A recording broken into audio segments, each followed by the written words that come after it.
Hey everyone, welcome back to another episode of the Moonlighters Club, run by the Moonlighters Agency. For everyone, we have a new guest, a new entrepreneur slash moonlighter. Hello, everyone. My name is Isha Kamara. I am an ecosystem builder and I am the founder and CEO of Breaking the Ice. Pleasure to meet you. Pleasure to meet you as well. And I like breaking the ice. I like the name of that. I know what it is, so I like the name of it. Where are you based? I am based in Clinton, Maryland, so I'm in Prince George's County. PJ, Clinton, Maryland. Got it. Are you from there originally? Yes, I am. Okay, yeah. Have I ever? I don't think I live in DC proper. I don't know if I've ever been to PG for anything. Like I've spent a lot of time in Baltimore, so I drove through Mhm. it, but I don't know much about it. How do you like it? I love PG. It's like a little center of Black excellence. I've always lived here my whole entire life. I feel like growing up is something that you take for granted, but as you become older and you can really like bask in it and appreciate it because you understand it a lot more, PG becomes a great place to live when you really think of it like that. How do you feel about Washington D.C. itself, the I district? I lived in DC for a little bit because I actually taught at a high school in DC. So learned to love DC. I learned to look at DC as what it is. It's not the monuments, it's not the Wizards, it's not the Redskins, it's the people there.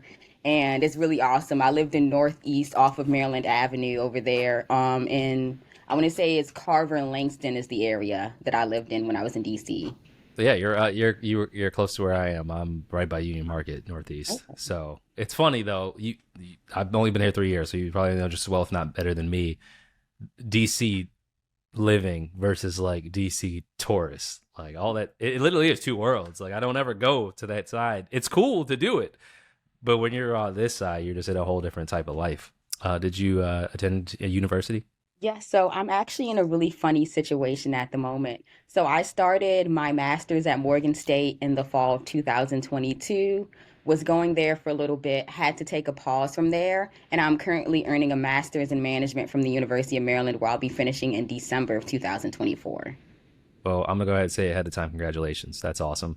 Thank you. Uh, I've never been to Morgan. I've been to Coppin, which I liked. I got to check out the campus at Morgan. Morgan is actually a national treasure, so go and definitely check it out. Oh, okay, national. All right. What kind of? How was that switch between? Do you spend a lot of time on campus at Maryland? Is it? Yeah, Um, I actually was working at the university at a point in time, and that's what drove me to start that program. yeah. So I spend quite a bit of time on the campus. I was actually just up there yesterday for a Maryland Business Opportunity Center event.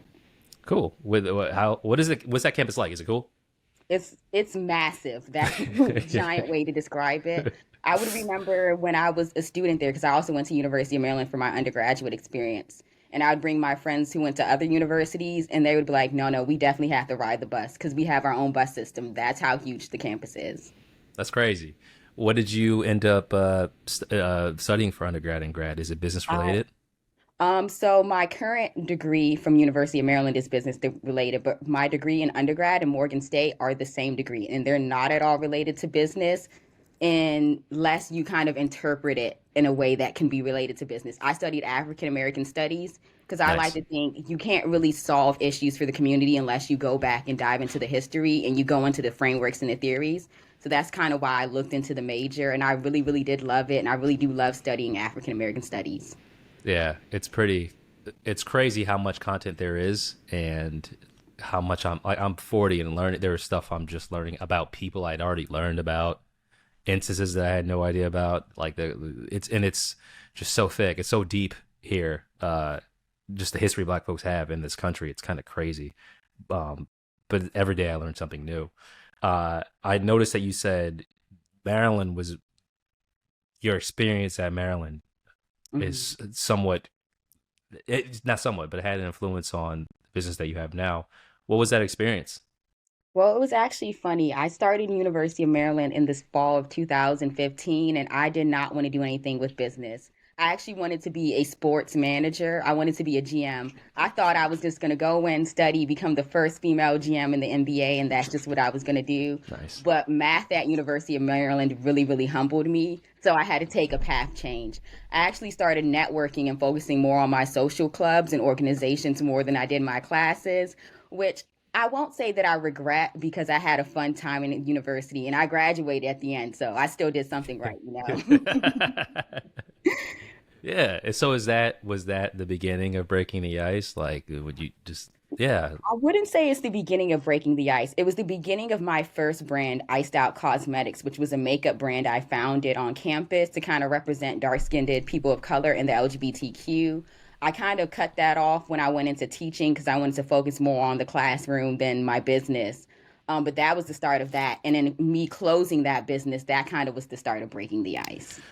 What was that experience like? I've never done anything with hard goods. I really respect folks who do. I've had people on the past on this podcast who have done things in terms of health foods, drinks, alcoholic seltzers.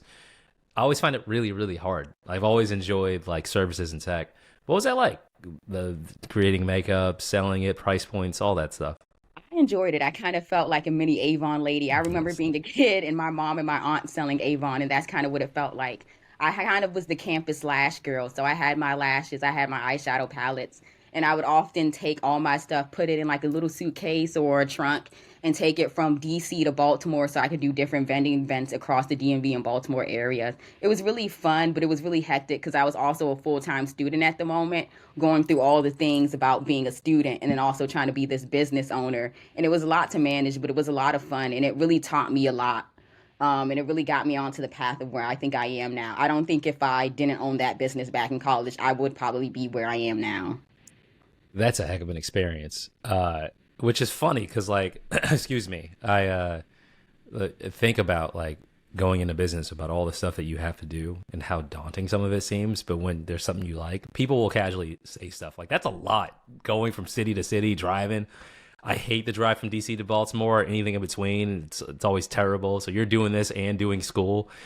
Mhm. That had to be crazy, but also you take a lot from that. Like that whole, especially going in those vendor spaces, really just selling yourself as people are just like zipping by back and forth.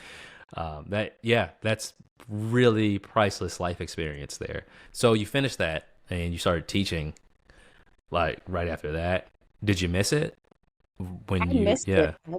I started teaching and I missed it. I remember I had an event for Black History Month with my students. It was a fashion show, and I brought in some lashes and some makeup for my students to wear. And they were all sitting there like, "You've been here all school year, and you waited to now to kind of tell us you owned your own makeup brand. How come?" And I was like, "Because that was a lifetime ago that I kind of put behind me." But after I stopped teaching, I started working at a company called Initiative for a Competitive Inner City, which is based in Boston. And they do a lot of great work and a lot of great research for small businesses. And working there, I felt like I spent more time on the phone. We were supposed to be getting applicants for programs were educating entrepreneurs, but I spent more time giving a lot of the Black women entrepreneurs advice on their businesses. And that's when I was like, okay, that was the start of breaking the ice. When I was just like, okay, you're missing team meetings because you're on a call with a woman from Detroit who's asking you, okay, so I sell this for my business and I've been thinking about pivoting to this.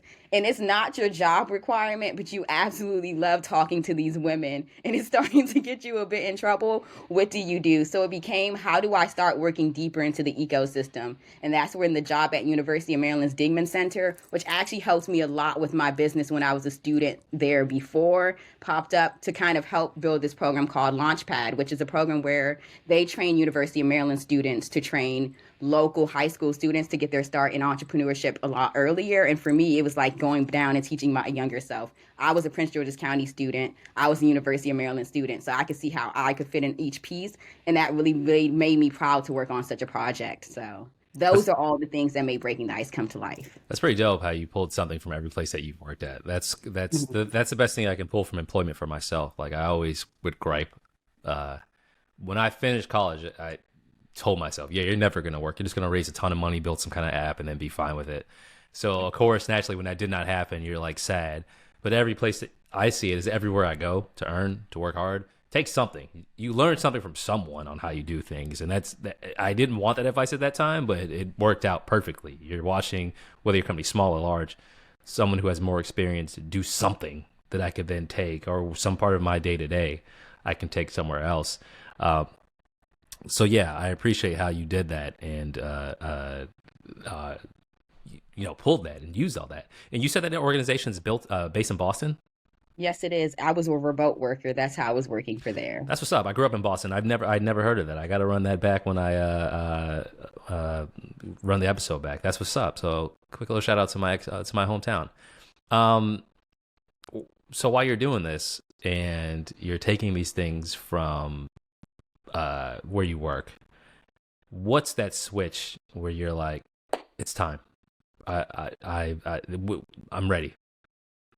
I guess I don't really know where the switch came from. I kind of was just, I guess 2023 was one of those years where I was kind of sitting there and it was like, it's an now or never. I turned 26 in 2023 in November, so I spent most of the year being 25. And I was thinking 25 is a weird age because you're still very, very young and naive in the world. But you're old enough to know a lot of things. So I was kind of saying, like, I love the jobs I've taken.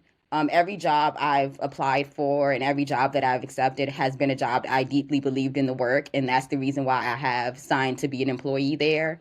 But it comes to a point where it's just like you know your skills, you know your passions, and you know that your passions go a little bit further than the work that you're doing. And I think that that's when it came the jump that became you can build it now while you're young and you have your family support to fall on, or you can always regret not taking the time right now. And that's kind of where it came from.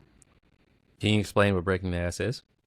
Yes, breaking the ice actually is two things. Breaking the ice literally is breaking the ice as in talking to people, getting people to connect, breaking that ice between the small business owners and those resource partners out there. It also is comes from our phrase, the ceiling is not glass, it's ice, let's break it, because of the glass ceiling that keeps so many people at different levels kind of from advancing and scaling up in their own careers and in their own business. And then the last thing that it came from is because when I was owning that makeup business and I kind of had to put it down, it really, really messed with my mental health. So I literally broke. My nickname is Ice itself. So breaking the ice and breaking myself is where I came up with all the ideas and the passions to go help small business owners. What was it like in those early days of getting the work? Yeah, what'd you do first? I'm curious. Were you looking for just trying to catalog small business owners?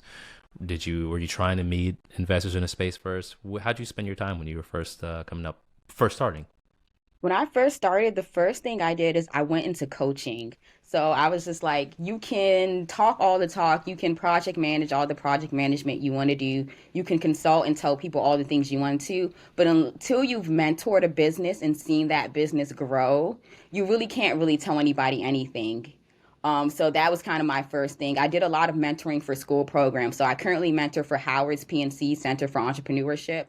I've mentored in the past for University of Maryland's Do Good Center.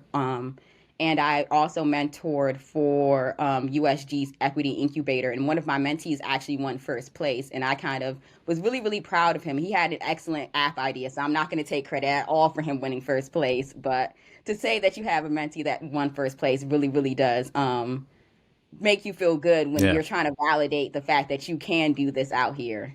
yeah. Sounds like mentoring something that comes naturally to you. Hmm. It's something you like a lot.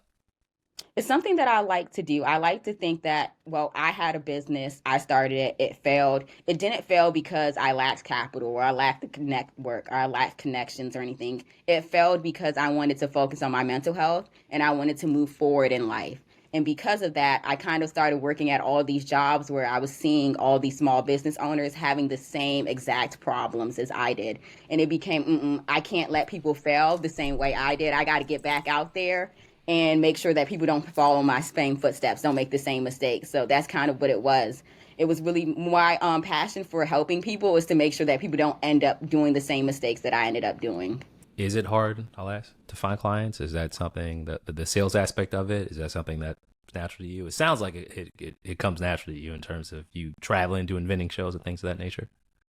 It's a hard and an easy thing. I would say it's the thing that makes it the hardest is you meet a lot of people who want to be clients, but often say things like, but I don't have the money to afford you yet. And it's like, afford me yet. I will work with you. You're the small business owners. My prices revolve around helping you guys and building you up to the level you're at, to the building level you want to be at. I'm not here to be some big level consultant that takes $5,000 every time you meet with me. I don't do that at all. I'm more so here to help small business owners because they may not have the capital, they may not have the employees, they might not have the network or the resources themselves. So that's really what I'm trying to do. And it becomes hard to tell entrepreneurs. They know they need the services, but they don't often think of how to put the funds aside to afford the services. So that's where it becomes the hardest.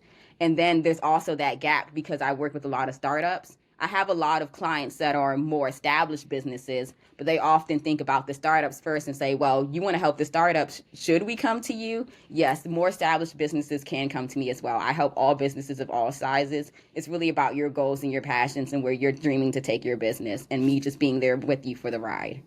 Do you see what are common things folks need help with The when they come to you? biggest the biggest thing that entrepreneurs come to me with, especially young entrepreneurs, are, can you host more events? When's the next meetup? We want to have more like co-working and meeting up events.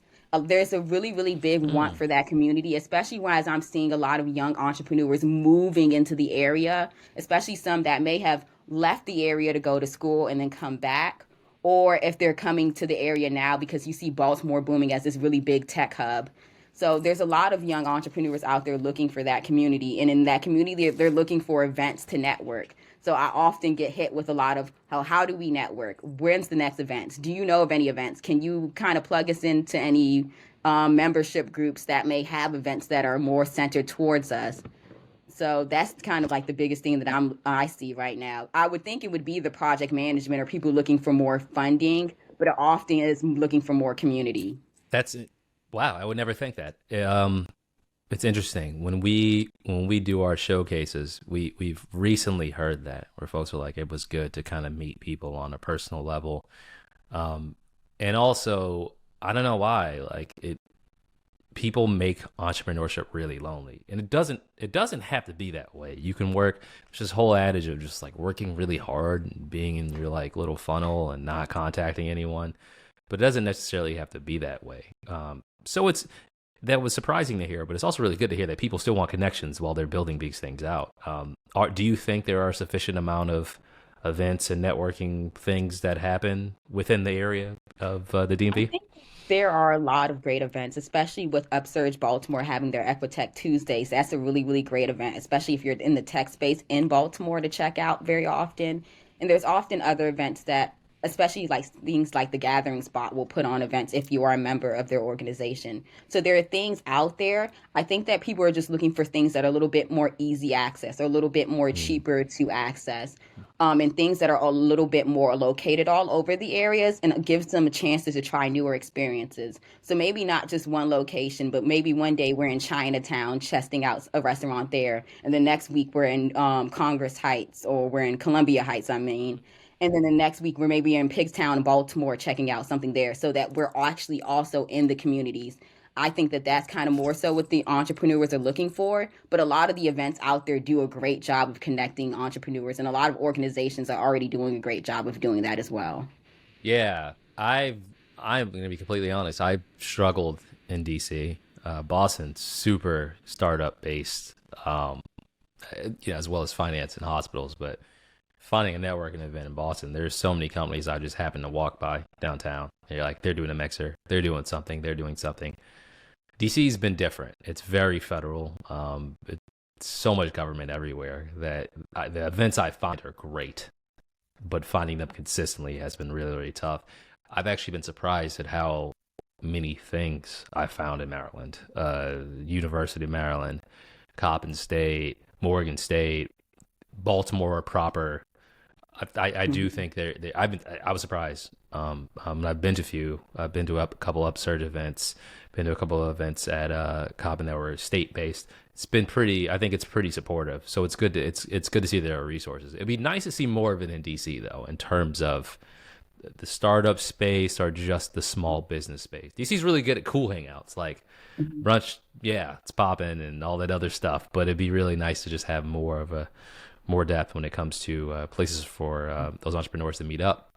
How's it been doing this? And you're about to finish your learning, but has it been the same experience as before when you were a student in doing running the makeup company? as opposed to what you're doing right now? Have you been able to maintain your mental health? Um, yeah, how's that been going?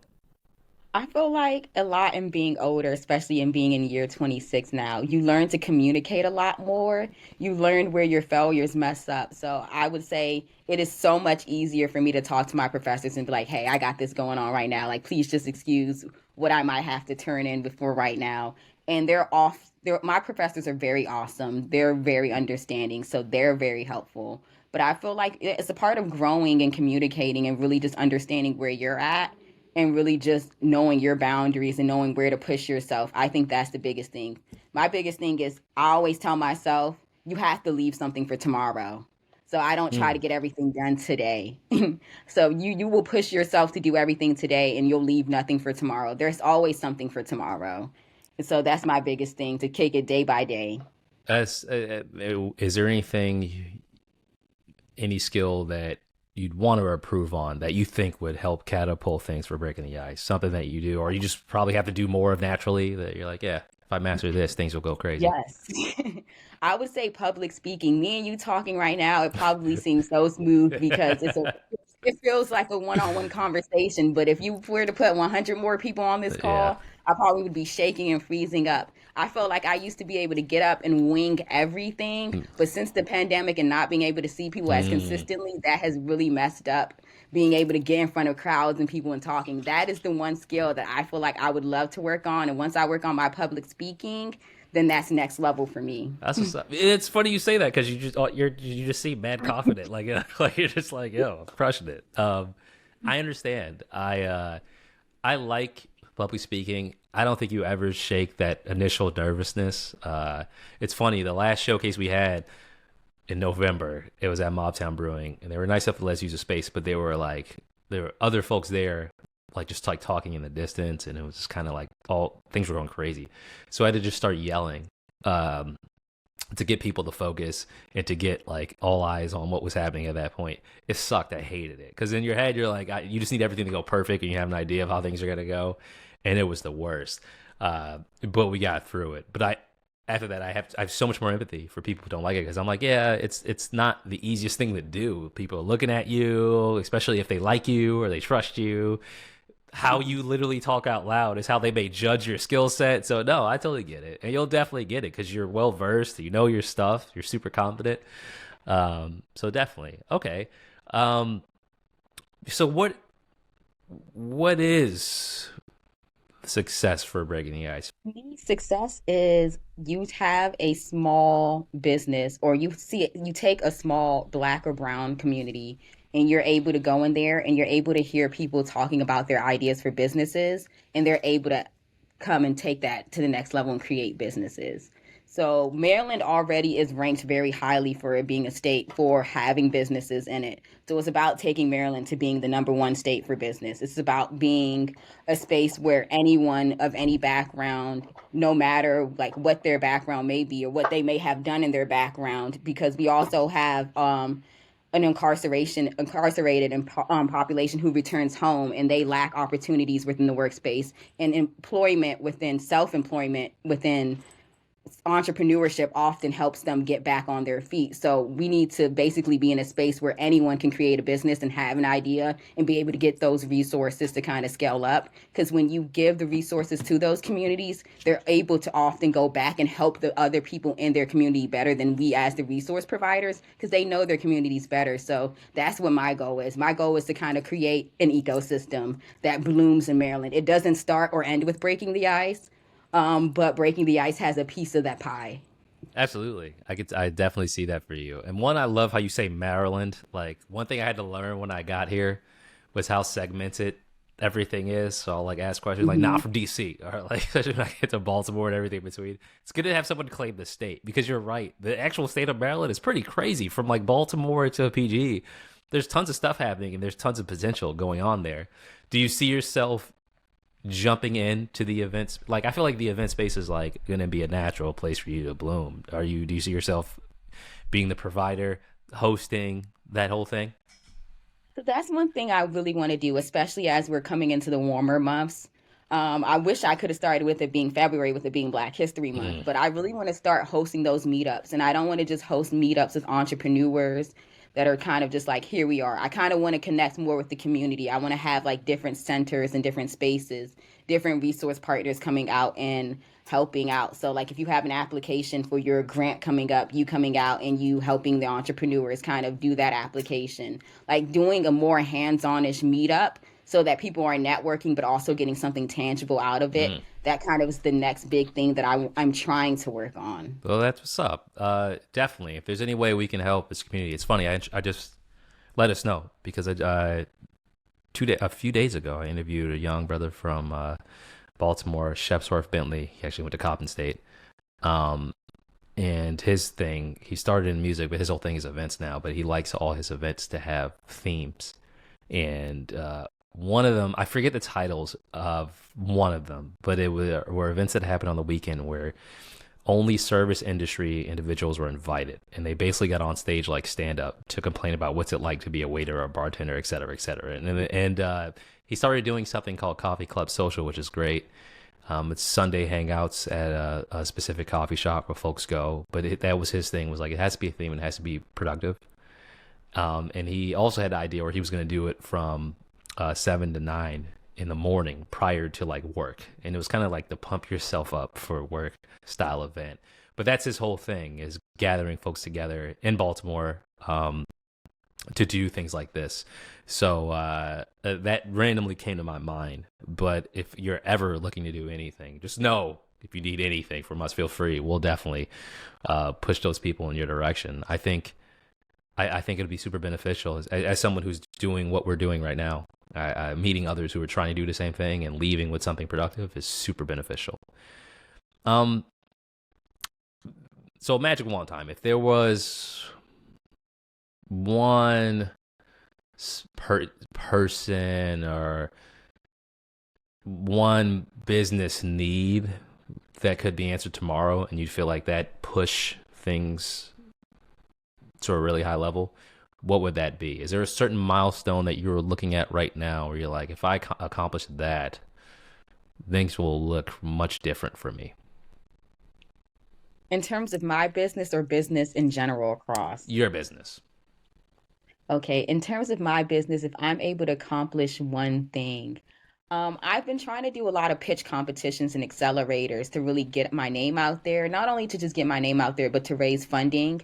I'm really trying to raise funding because I have this belief that if a student starts school and they start in biology as a pre-med, they become a doctor, their undergraduate school gets that credit for them becoming a doctor. Same thing with a lawyer in pre-law, same thing with an engineer in all the different fields. So I really want to work pro bono with students and be able to find the sponsors to fund that work so that when students graduate, they have fully scalable businesses with projects that have already been running professionally. If I'm able to accomplish that, then that is more than enough for me and my business. All right. I like that. Yeah. There are people doing great things. It's just the eyes, and I like that, and I appreciate what you're doing. I think it's really cool. I appreciate the work that you've already done. I can't state that enough. Just the makeup alone, traveling between big cities to get out and sell it while attending classes, and then doing the same thing and consulting folks who really need the help. I think it's really cool. Um, Aisha, I really appreciate you taking the time to meet with us. Now, I'd like to give you the floor to find where people can support you, how they can find your services. If there's anything you would like to shout out besides your socials, anything, please take the floor and do so. Okay, well, you can find us easily on everything at Breaking the Ice Co. On Instagram, on LinkedIn, we're Breaking the Ice. You can also find us on Facebook at Breaking the Ice. You can email us if you have any inquiries at info@breakingtheice.co. And just to shout out, we do have planners coming out. We have planners called the Ultimate Entrepreneur Planner that kind of helps you organize your personal life and your business life. And we also have a content marketing and social media planner coming out soon. So look forward for both of those. That was awesome. I'll definitely keep me posted. I'll cop a couple. I don't know why I just love planners. I love organizing information before I do any kind of task or anything like that. So I start like my day for 2 hours. That's crazy, actually. Probably not 2 hours, like half an hour. But yeah, we'll keep our eye out for that. Well, thank you so much for doing it. I will be happy to push and support any initiatives you got going on. I hope the public speaking and the event stuff crack off soon. Thank you so much for doing the show. I really appreciate you taking your time out today to talk with us, especially now knowing about the fear of public speaking. I think it's pretty cool that you took the time to speak with us. I really appreciate it. For those listening, Breaking the Ice is the name, and the Moonlighters Club will be back very soon for more interviews. We're at the final stages of planning the next showcase, which will most likely be in June in Baltimore. And we'll have some mini events that come up before that to give Moonlighters a chance to connect and meet and exchange information. So everyone out there watching or listening, thank you so much, and we will see you on the next one.